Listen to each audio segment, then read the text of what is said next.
Good morning. I'd like to tell you a story this morning. It goes like this.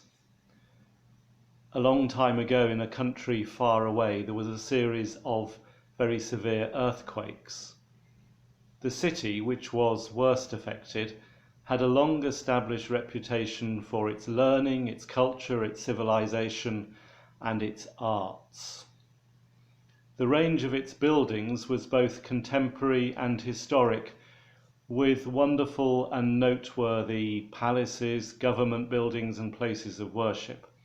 And equally, its domestic architecture was gracious and well proportioned, even down to the smallest flats of those who cared for the ill and the elderly.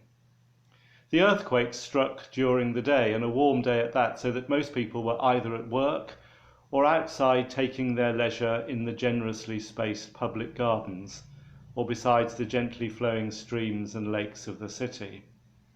Human casualties were few and fatalities fewer, but that did not mean that the earthquakes had no effect. On the contrary, whole streets began to wobble and totter. Towers that had stood elegantly for hundreds of years crumbled in a moment, and the centre of government, at least in terms of bricks and mortar, was, to put not too fine a point on it, reduced to rubble. Emotions ran high, for much store had been placed on this urban landscape as representing the central character of the city, and the spirit, as it were, of the people. But the people were also resourceful. They found alternative ways of doing business and maintaining shelter.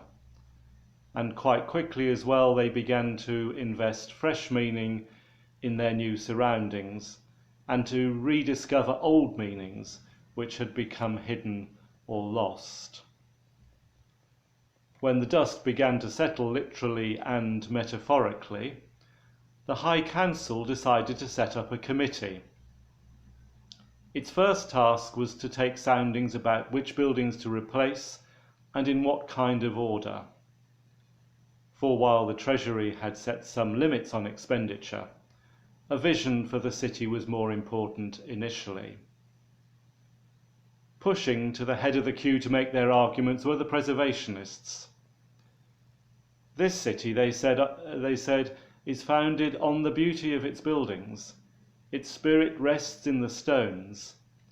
So we must replace everything that was lost, just as it was before, and we know best. Next came the iconoclasts. This is the opportunity we've been waiting for. For what we had planned to knock down in the next 20 years, we can now enact in 20 days, and the city can be rebuilt to reflect our contemporary habits. And we know best. The committee felt rather browbeaten at this stage, and those using the new video communication system called Blather were just exhausted. Finally, a small group asked to speak. They didn't give themselves a name.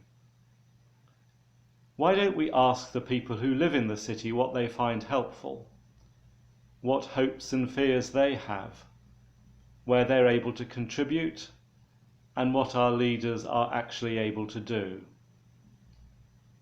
Why don't we try to discover what the heavenly kingdom means now, after these disasters?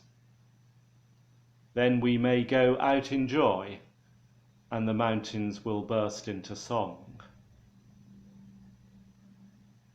Let those who have ears to hear, hear. Let those who have eyes to see, see.